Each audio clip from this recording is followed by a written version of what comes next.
After 1 year ಆದ್ಮೇಲೆ ನಾನು ಡೈಟ್ start ಮಾಡ್ತೀನಿ. ಇವಾಗ ಪ್ರೆಸೆಂಟ್ ನನ್ನ weight ಬಂದು 58 kg ಇದ್ದೀನಿ. ನೋಡೋಣ ಎಷ್ಟು ಕಮ್ಮಿ ಆಗ್ತೀನಿ ಅಂತ ಹೇಳ್ಬಿಟ್ಟು ಮಾರ್ನಿಂಗ್ಗೆ ಗ್ರೀನ್ ಟೀ ಕುಡ್ದು ಬ್ರೇಕ್ಫಾಸ್ಟ್ಗೆ ಫ್ರೂಟ್ ಬೌಲು ಮತ್ತೆ ಅಂಬಲಿ ಕುಡ್ದ್ಬಿಟ್ಟು ಲಂಚಿಗೆ ಬಂದು ಚಪಾತಿ ಚಿಕನ್ ಎಗ್ ಎಲ್ಲ ತಗೊಂತ ಇದ್ದೀನಿ.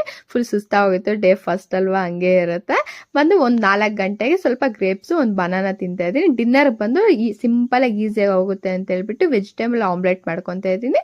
3 eggs ತಗೊಂಡು ಸ್ವಲ್ಪ ಉಪ್ಪು ಖಾರ ಹಾಕೊಂಡು ಆನಿಯನ್ ಬೀಟ್ರೋಟು, ನೀವು ಬೇಕಾದ್ರೆ ಕ್ಯಾಪ್ಸಿಕಮ್ ಕೂಡ ಆ್ಯಡ್ ಮಾಡ್ಕೋಬೋದು, ನಿಮ್ಮ ಇಷ್ಟ. ಸ್ವಲ್ಪ ಕೊತ್ತಂಬರಿ ಹಾಕೊಂಡು ನೀಟಾಗಿ ಬೀಟ್ ಮಾಡ್ಕೊಂಡು ಹೆಂಚ್ ಮೇಲೆ ಹಾಕೊಂಡು ನಾನು 3 eggs ತೊಗೊಂಡಿನಿ. ಮೋಕ್ಷಿತಾಗೂ ಸೇರಿಸಿ ನಿಮ್ಗೆ ಒಬ್ರಿಗಂದ್ರೆ 2 eggs ಎನಫ್ ಆಗೋಗುತ್ತೆ. ಅದೇ ಫುಲ್ಲಿಂಗ್ ಆಗಿ ಅನ್ಸುತ್ತೆ.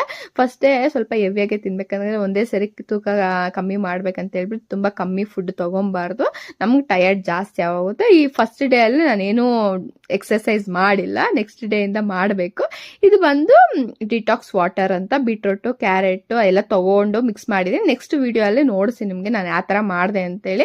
ವಿಡಿಯೋ ಆನ್ ಮಾಡಿದ್ದೀನಿ, ಮರ್ತೋಗಿದ್ದೀನಿ ವಿಡಿಯೋ ಆನ್ ಮಾಡೋದು. ವಿಡಿಯೋ ಆಗ್ತಿದೆ ಅಂತಲೇ ಹೇಳ್ಬಿಟ್ಟೆ ಮಾಡಿದೆ, ಮಿಸ್ ಆಗೋಯ್ತು. ಈ ಆಮ್ಲೆಟ್ ಟೇಸ್ಟ್ ಅಂತೂ ಸಿಕ್ಕಾಪಟ್ಟೆ ಚೆನ್ನಾಗಿ ಬಂದಿತ್ತು ನೋಡಿ. ಈ ಥರ ಪೀಸ್ ಥರ ಕಟ್ ಮಾಡ್ಕೊಂಡು ನೆಕ್ಸ್ಟ್ ಡೇ ಬ್ರೇಕ್ಫಾಸ್ಟ್ಗೆ ಕಳ್ಳೆಗಳು ನೆನೆಸಿದ್ದೀನಿ. ಇಲ್ಲಿ ಮೋಕ್ಷಿತಾಗೂ ನನಗೂ ಇಟ್ಕೊಂಡು ಅವಳಿಗೂ ತಿನ್ಸ್ಕೊಂಡು ನಾನು ತಿಂತಾ ಇದ್ದೀನಿ. ಅವಳಿಗೂ ಇಷ್ಟ ಆಯಿತು. ನಾನು ಸಪ್ರೇಟಾಗಿ ಅವಳಿಗೆ ಬೇರೆ ನನಗೆ ಬೇಡ ಅಂತ ಮಾಡ್ಕೊಳಲ್ಲ. ಅವಳು ನಾನು ತಿನ್ನಂಗೆ ಮಾಡ್ಕೊತೀನಿ. ಡೈಟಲ್ಲಿ ಹೆಲ್ದಿ ಆಗಿರೋ ರೆಸಿಪೀಸೇ ಮಾಡ್ಕೊತೀನಿ ನೋಡಿ. ಅವಳು ಯಾವ ಥರ ಎಂಜಾಯ್ ಮಾಡ್ತಾ ಇದ್ದಾಳೆ ಅಂತ.